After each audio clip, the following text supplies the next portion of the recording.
Cada tarde que pasa y tiene su agonía, se lleva desde el alma una esperanza mía. Se sepulta en la sombra un algo de mí mismo, un algo de la vida que cae en el abismo.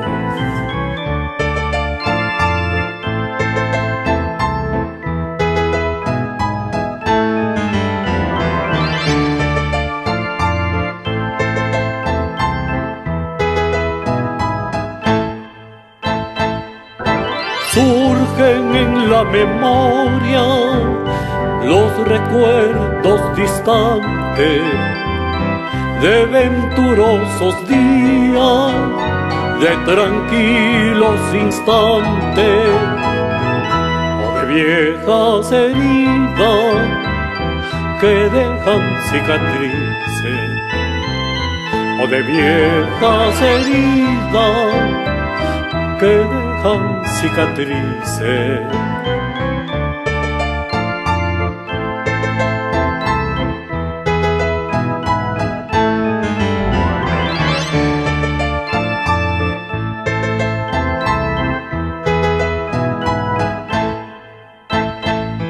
Y así todas las tardes, entre la bruma oscura, la luz de un día muerto va hacia su sepultura.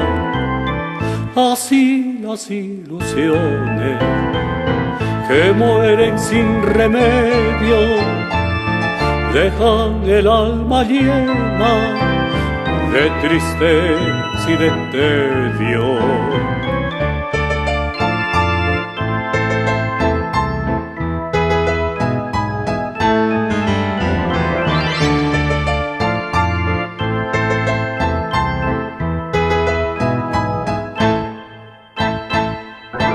Mas solo son recuerdos en nuestras horas grises. El ocaso nos llega irremediablemente. La esperanza y la tarde se mueren lentamente. La esperanza y la tarde se mueren lentamente.